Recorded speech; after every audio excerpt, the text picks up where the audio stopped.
Coming up, Marquette is a bit brighter tonight, with a few thousand Christmas lights, and how a new tradition is coming to campus. Then, the Marquette men's basketball team tips off against Texas. What the team needs to change from their loss against Wisconsin-Madison. And later, a new student film making waves on campus and going viral online. The director of the short film joins us live in studio along with her cinematographer, and Marquette Now starts right now. From the Jeannie Hayes Virtual Studio, this is Marquette Now. Hello and welcome to Marquette Now. Today is Wednesday, December 6th. I'm Nancy Flaherty. And I'm Phoebe Gable. So great to have you with us tonight. Our first story tonight, with the holiday break right around the corner, Marquette University is lighting up the campus in celebration. That's right. Members of the community came together last night to see the annual lighting of the tree in front of the St. Joan of Arc Chapel. University President Michael Lovell kicked off the chilly festivities before switching the tree on. As I look out, it's amazing how many people are here today, and it really warms my heart to be gathered as a community as we finish off this fall semester and head into the Christmas season.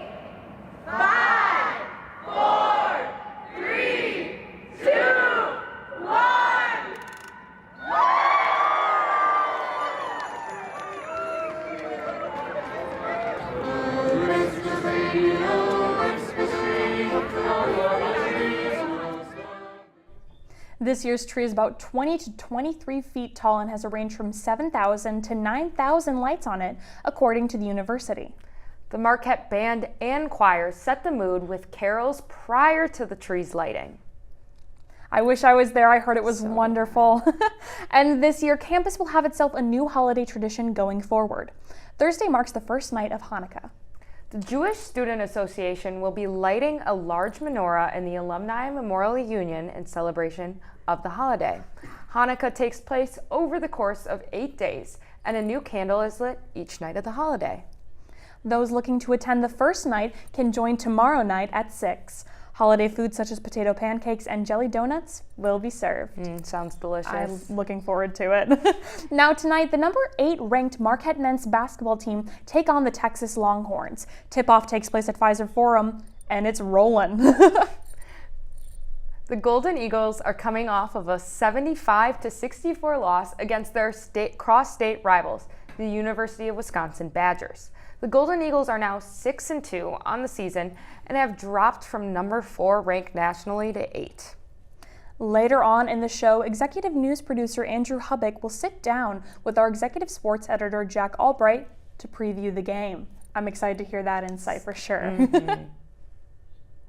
All right, more local news we're following this evening. One student is in the hospital with non-life-threatening injuries and another is in custody. This comes after the explosion of a commercial firework in the Wells Street Residence Hall late Friday night. The incident is still under investigation by MUPD. Students walking across campus may notice some construction going on between the Weisler Auditorium and O'Brien Hall. The construction is to put a new, more sustainable and economic air conditioning system into the auditorium. A portion of the sidewalk between 16th Street and the Wells Street parking structure is blocked off until construction is completed. It kind of ruins my walk to class, I'm not going to lie, but air conditioning in the Weisler Auditorium that's going to be more sustainable, I think that's a good reason. And good news for students, it's almost time to head home for the holidays.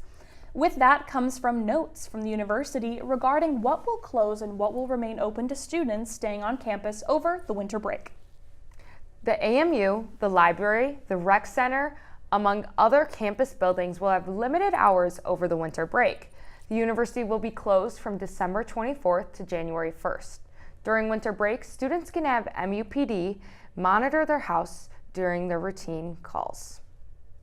Now it's continued to cool down here in Milwaukee, but believe it or not, it's actually going to start to warm up this week. Here to tell us more is executive news producer Andrew Hubbock. Andrew, how's it going to be looking this week? You know, believe it or not, I don't think we're going to have a white Christmas coming up. Oh, I don't want to hear it. But what do you got? Christmas, we'll see how it goes. Let's take a look at the forecast, coming up this coming week. First, let's take a look at how it's going to be tonight. was our 5-day forecast. That's the wrong thing. Let's take a look at how it's going to be tonight. All right. You can tell us the 5-day forecast we can too. go straight into the 5-day forecast and go right off the bat there. So taking it from reverse here, it's going to be 54 on Friday. A little sunny, partly cloudy out there. It's going to get into a low of 44 that day. It's going to get a little rainy on Saturday. Oh, okay, we're going to bounce back to tonight then. We'll see how it goes. We'll go back to it. Tonight is going to be 34 degrees, humidity at 73%. Precipitation, no, there at 25, just a little chance there, but I wouldn't really expect anything. Winds from the southwest at 17 miles an hour. You also probably saw a little bit of the haze out there today with the weather. There's a little bit of an air quality advisory, a little higher, more moderate in the air quality today. It'll go back down tomorrow. Take a look at the overnight lows up in Superior. It's going to be 26 degrees. It's going to cool down just a little bit down in Minocqua. And then as we cross down the state, it's going to be 26, and over in Packerland, Titletown, 30 degrees. It got a little bit chillier after Taylor Swift won. 41 up in Superior for tomorrow's highs. It's going to get warmer right down here as well. Milwaukee going to be sitting at a nice 48 degrees. You're going to want to keep the jacket on a little bit there, but it'll still be a pretty nice sunny day for you tomorrow. Taking a look tomorrow as well, as we said, 48 degrees. Humidity still a little bit up there at 71, and then just no chance of rain really. That 2%, don't even worry about it. Winds coming in from the south-southwest at 9 miles an hour. And once again, let's take a look at our 5-day forecast for real this time. Friday, 54 degrees. Mostly cloudy. The sun's going to be peeking out just a little bit there. And then 44 at the low. It is going to rain tomorrow, but that's all the rain we're going to see for a little while here. As you start to drive down, you're going to see just a little bit of some showers if you're heading home that day, but then sunshine from there, but you're still going to want a jacket. It's going to be just a tad chilly. That's it for weather. Don't go anywhere. We have more after the break.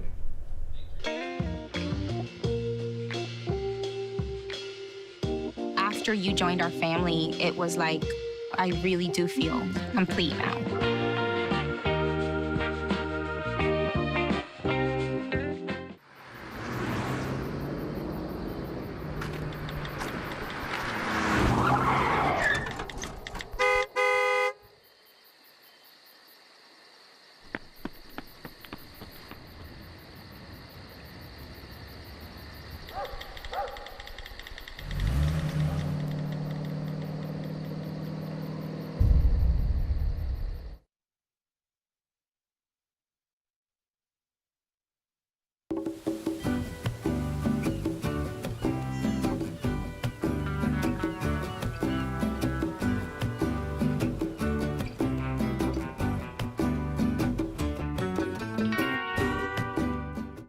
Patriotism. It inspires passionate debate. It's worn like a badge of honor with good reason, because it means love and devotion for one's country. But what really makes up this country of ours? It's the people. To love America is to love all Americans. This year, patriotism shouldn't just be about pride of country. It should be about love. Love beyond age, sexuality, disability, race, religion, and other labels. Because love has no labels. Sometimes the things we do or say can make others feel hurt, excluded, or isolated. Everything you say and do creates an impact. How am I supposed to save the whole world? You can't think about saving the world. You have to think about saving one person. Because of you, someone's entire life can change. You don't have to be a superhero to have a positive impact. Friends? Friends.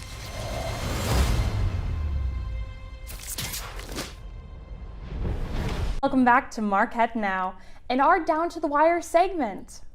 Earlier today, sports editor Jack Albright sat down with executive news producer Andrew Hubbock prior to the men's basketball game against the University of Texas tonight at Pfizer Forum.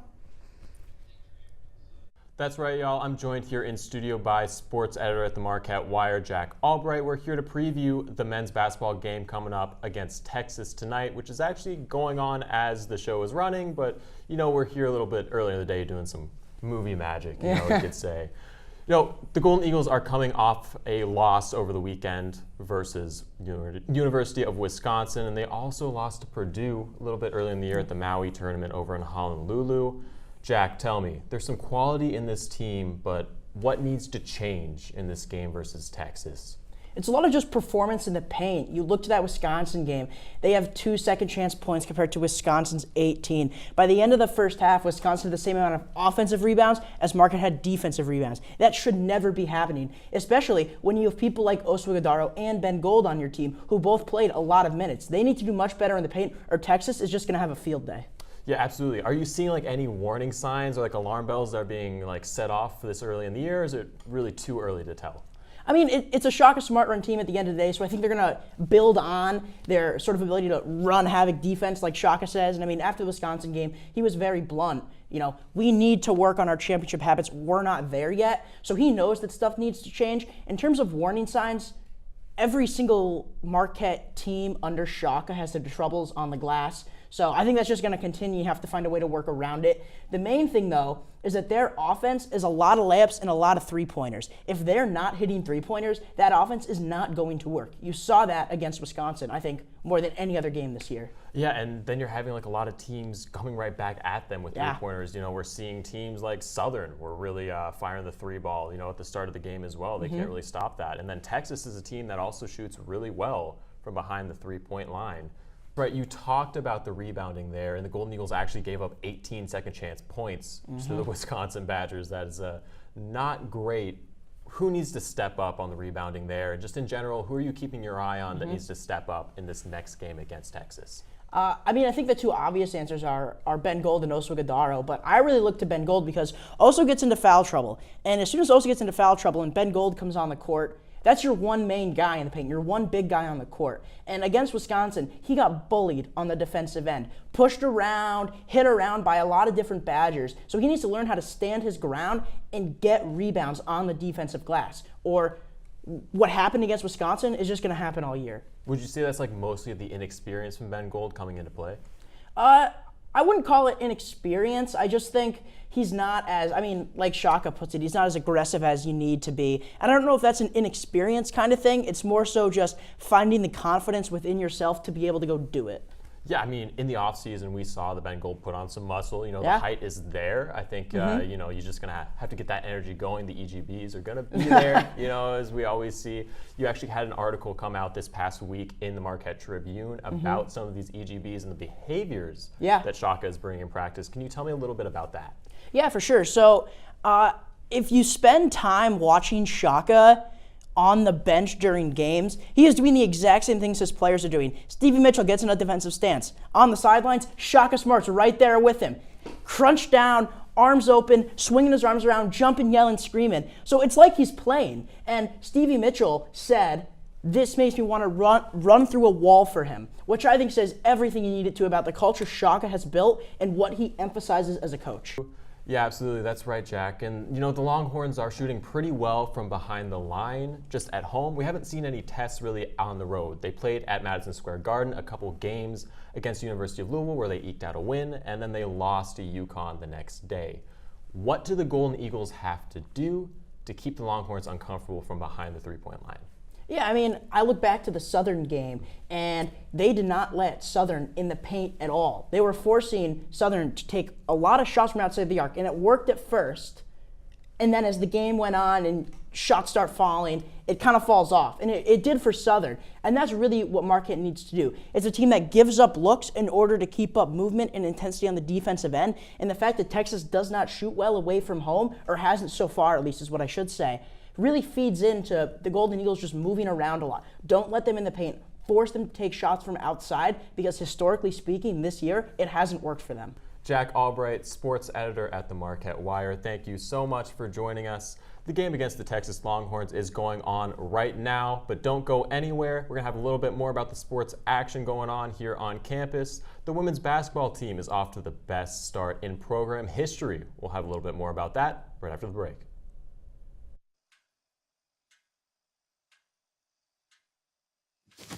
Awkward.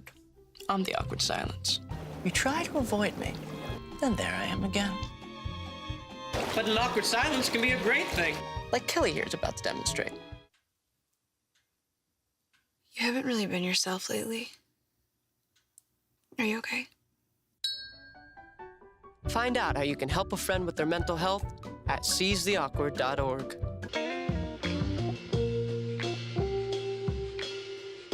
After you joined our family, it was like, I really do feel complete now.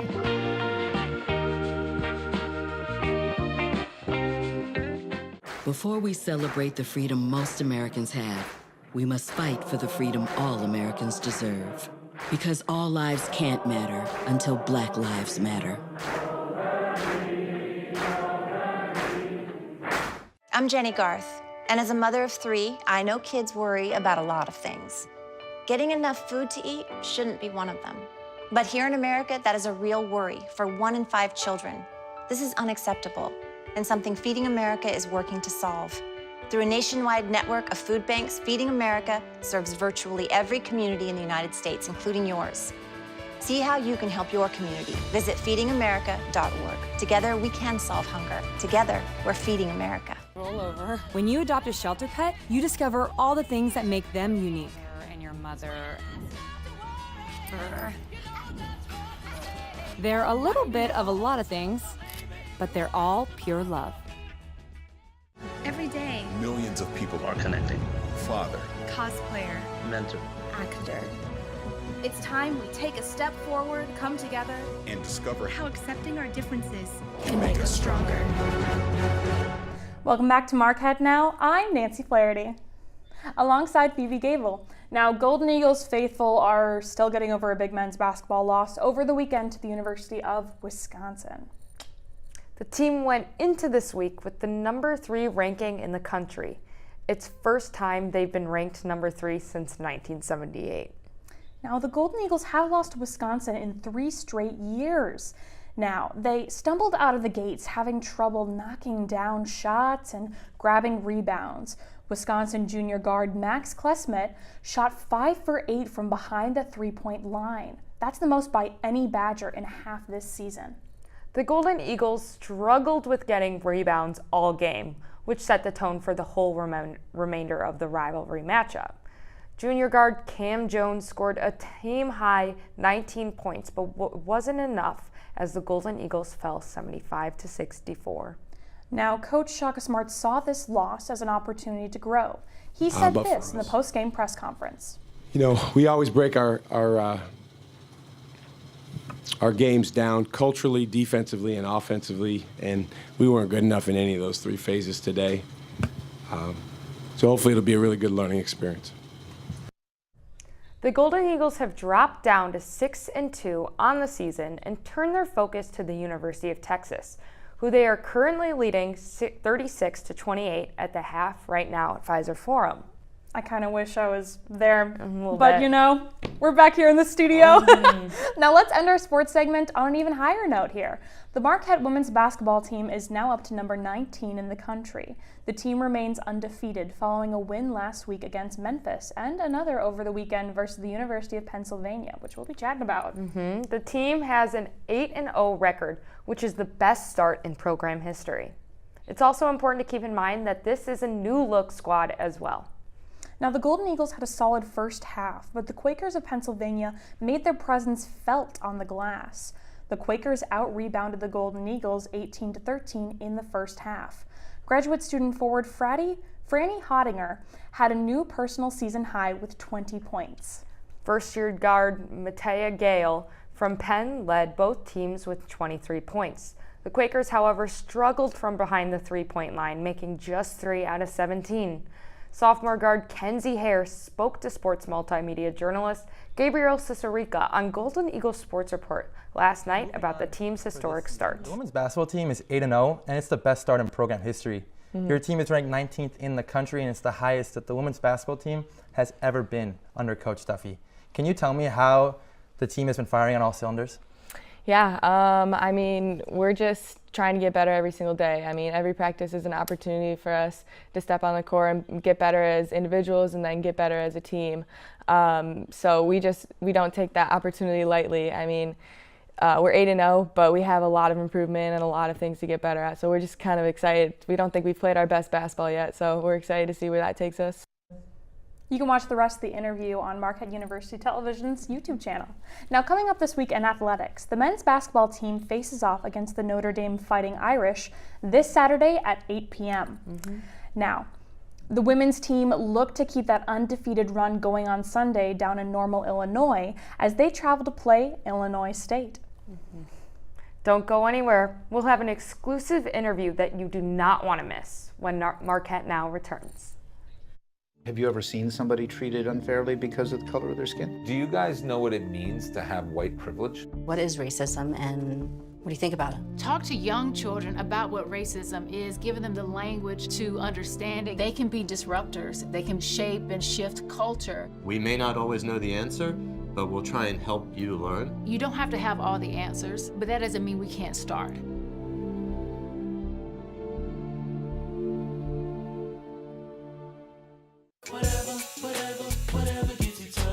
There are a lot of ways to reach out to a friend about their mental health.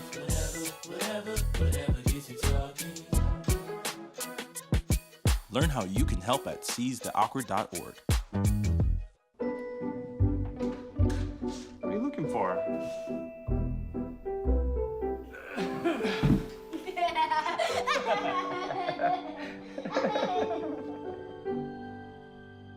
Welcome back to Marquette Now. We're very excited to be joined in Studio 6 by a couple of special guests.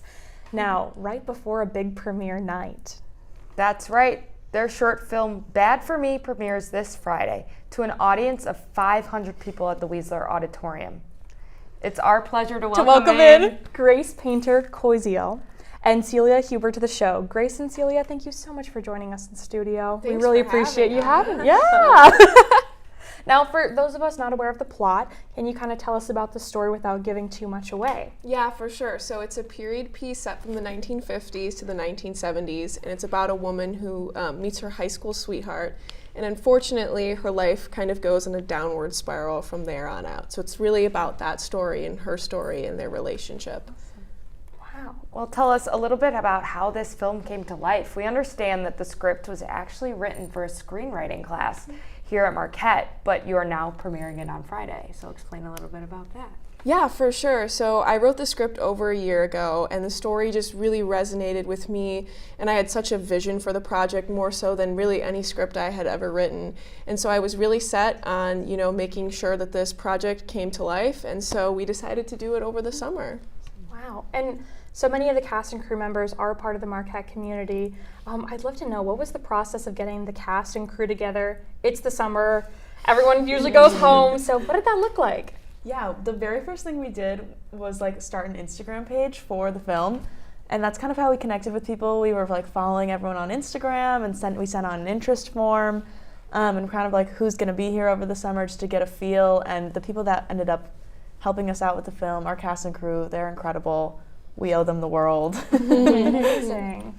So the short film is 28 minutes long. What's the goal for the film moving forward? So for me, this story was always a feature piece, but as a young student filmmaker, I knew I needed to show people that I have a story to tell. So we started with this proof of concept, but ultimately my goal is to make a feature version, because it's really hard to tell one woman's life story in 28 minutes. So our goal is a feature, and we are going to be pursuing funding for the feature. Now, within it, how important was it for you, as a director, and then you, Celia, as a cinematographer, to really capture that relationship dynamic between the two protagonists? I mean, I think it's the most important aspect of the movie, and just working with those actors and having them understand how that relationship functioned and in ways didn't function was, I think, probably the most pivotal part of the entire process for us. Yeah, there was a lot of rehearsal and just kind of understanding what their lives were like and kind of what life was like in that time period. Yeah. Wow, wonderful. That is so great to hear. And I heard that it goes through the decades as well. What was it like getting costumes for those different time periods? Did you search thrift stores? Did you kind of loot from Marquette Theater? We did a lot of looting from Marquette Theater, so we have to thank them. It was such a process trying to get period accurate pieces, but it's super fun. Yes. I love vintage clothing, so we had a lot of fun with it. It was a lot of work, trying to get 30 extras dressed as 1950s high school students, but we have so many thanks for Marquette Theater for them allowing us to use their costumes. Well, that's great. That collaboration that you guys had is really cool. So you mentioned that social media was used to promote the film. We've seen some of the clips on TikTok, and they have a lot of views. Did you guys expect this kind of attention? It feels very surreal. One of my roommates took a picture of me laying on my bedroom floor, and she was like, "When Bad for Me has 1 million views." I don't think ever imagined that it would take off like this, but we're very grateful, and it has allowed us some other opportunities. So it's been kind of a dream. Yeah, it was a dream that we never really thought would happen, but here we are now. So yeah. Wonderful. Can't complain. Now, for any of our viewers at home who unfortunately can't make Marquette campus to see the premiere and everything, is there any way for them to be able to see it? Yes, there will be a Vimeo link that goes live on December 8th, hopefully around the time that we actually screen it, so everyone can get it all at the same time. Right. And yeah, that'll be the way to watch it.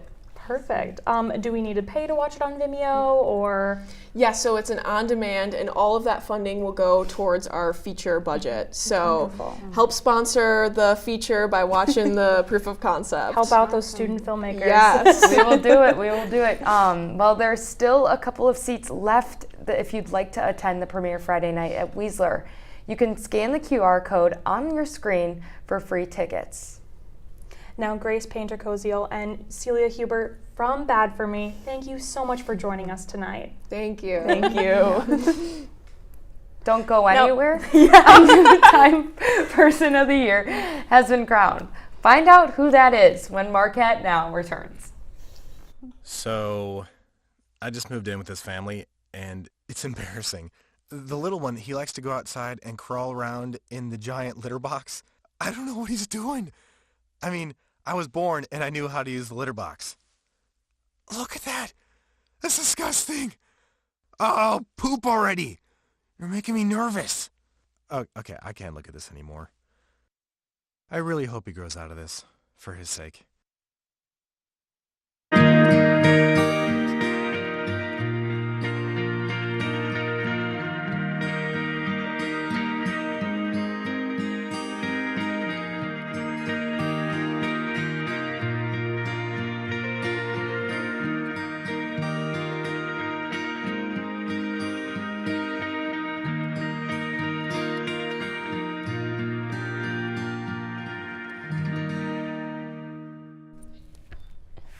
Now here's a look ahead at what else is happening around campus this coming week. The Melodies a cappella group will be hosting a holiday concert this Friday at 7:30 in Marquette Hall. It's a charity concert called Hope for the Holidays. Proceeds raised from the concert will go to the Marquette Mardi Gras Foundation, which focuses on supporting communities in the Gulf region. It's a great organization. I'm looking forward to hearing some Christmas carols personally. Now, looking at some more news taking over the pop culture world tonight. Now, it wouldn't be a week in the news cycle without Taylor Swift having a place in it. Of course. Swift has just been named the Time Magazine's Person of the Year for 2023. Swift is, of course, coming off the United States leg of her infamous Eras Tour and is currently taking it international. Now, it seems only right that Swift be named Person of the Year, as she's been in and out of headlines, whether it be for her tour, her box office hit tour film, or her relationship with NFL star Travis Kelce. In other news, prominent television writer, director, and producer Norman Lear has died at the age of 101. Lear died at his home in Los Angeles, surrounded by family, according to a spokesperson for his family. Lear spearheaded an era of progressive-minded, but sometimes controversial, television sitcoms in the 1970s. Some of his most notable shows include All in the Family, The Jeffersons, and Good Times. Now, tributes have poured in from all over Hollywood all day, as well as political leaders such as Nancy Pelosi. And let's take a look at what's coming up weekly on MUTV. Now, we have one show remaining for you on MUTV this semester. You can join us tomorrow night for Marquette Lately at 8 p.m. MUTV will return in early 2024 as the spring semester kicks off. As this is the last show of the fall semester, we want to thank everyone who helped make this show and MUTV run this semester. We especially want to thank production director Luke McDonald for all their hard work this year as they leave MUTV at the end of the semester. Always good to see them. We also want to thank the viewers for joining us here each week on Marquette Now and look forward to continuing to be your place for campus news going forward. Thanks again for joining us. From the Jeannie Hayes Virtual Studio, I'm Nancy Flaherty. And I'm Phoebe Gable. For the final time in 2023, good night, Marquette!